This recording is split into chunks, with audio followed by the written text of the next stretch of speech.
So, flipped learning. Let's talk about how flipped learning can bring really key engagement to your classroom. And it doesn't have to be a scary thing that a lot of people think it is. Oh my gosh, I'm going to be on camera. I don't have the right recording equipment. I've never done anything like that.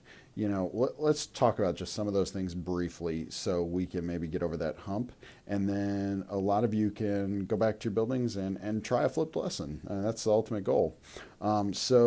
First and foremost, why don't you fire up a Google Doc or open the app of your choice for note taking so you can jot down some of the things you might want to remember from this short clip.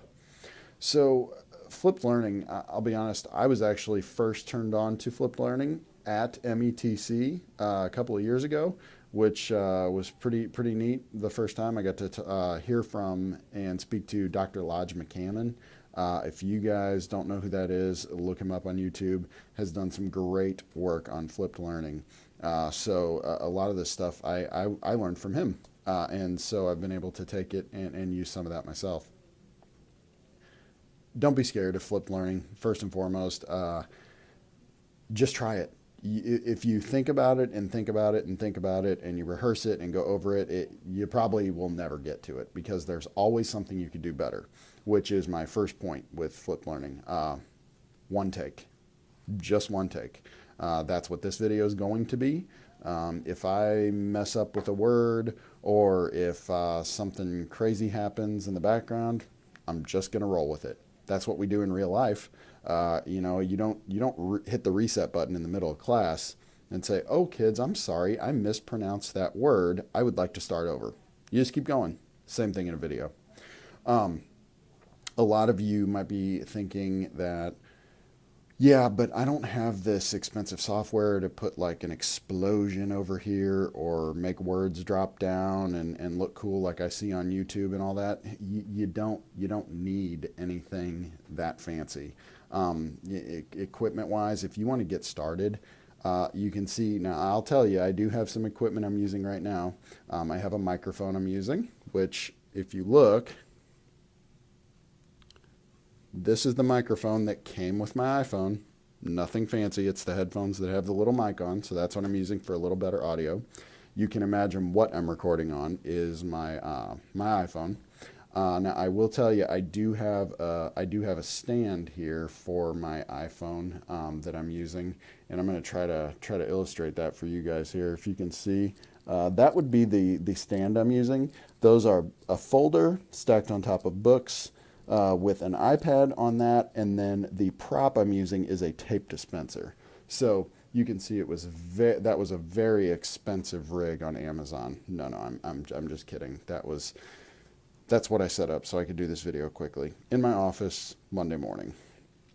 So the other things about flipped lesson, FaceTime. You really should be on camera. Even if you want to do the screencasting software, which there is software for that, you should also have some FaceTime. Your kids like you, they really do, and they should see you.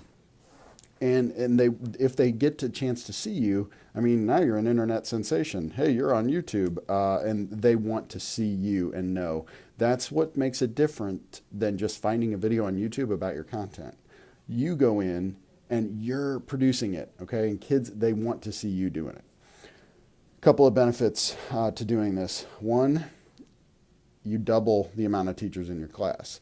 Because you probably noticed during this video, I'm able to walk around, the real me, not the me on camera, but you get what I'm saying. But now I'm able to walk around and see what kids are doing. Are they taking notes? Does someone need extra help? Because they're getting the lesson from the me on camera. That's pretty nice. The other thing, and again, this was something Dr. McCammon talked about a lot, is that in a typical 8 to 10 minute video, that equates to about an hour-long lecture because you have zero interruptions. Not only do you have zero interruptions from the students, the students, while we love their stories, sometimes they have a lot of stories. And so it cuts down on that. It cuts down on interruptions for having to go to the restroom. And also, it cuts down on your brain lapses. I don't know about you, but you all can kind of nod your heads if this has happened to you.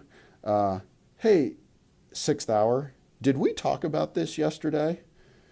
I don't know how many times in my teaching career I did that, but it just you have no idea where your brain goes. You just don't know. So it cuts down on those too, because now I'm looking at my record button right now. We're at 5 minutes and 22 seconds, and frankly, I'm just about to wrap up because we've talked about a lot of this. Kind of the last point I want to make is some people think flipped learning is an all or none. It's not. I hear people, they'll talk about flipped learning and they'll say, yeah, but I don't want to make videos every day for my kids and then, never talk to them again. Not the case. Pick a unit, do a lesson.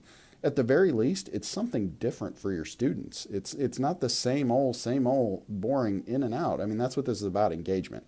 So all of a sudden, if you can show your kids that you do things a little differently here and there, it's awesome. And where you want to pick to use it is the time when you really need time back in class. When you have a big project you want to do, maybe you've checked out the Chromebooks and you have this really great idea, but you're going to be short on time. Flip those lessons. You can flip those lessons because then 8 minutes into class, your teaching time is over and you still have 40 minutes left with your kids of just working on whatever they need to work on. That's really the beauty of the flipped lesson, is to be able to get that time back. Two schools of thought on when the kids watch the video. You can assign videos for homework. I do suggest if you do that, you be ready to have quizzes once in a while over the videos, something to hold the kids accountable. You also will run into the issues of, well, do students have internet at home, those types of things. I'll be honest with you, in most settings, I am more of a proponent for showing the video right at the first part of class. Start class with the video, and then you still have time at the end because you're only going to use that 8 to 10 minutes at the beginning, and you can ensure all the students saw it. So is there more to flipped learning? Yes, of course there's more to flipped learning. And maybe we even have some questions out there we can talk about. But hopefully this gave you an idea. And again, this was one take. You probably noticed that. There were times I'm sure I had to sit and think on camera. But if you constantly keep clicking the pause button and then try to redo it, you'll never get one done. Trust me, I've tried. So my encouragement to you, go try to flip a lesson. You'll be fine. They will get better over time, and I bet your kids are going to love it. Thanks, guys.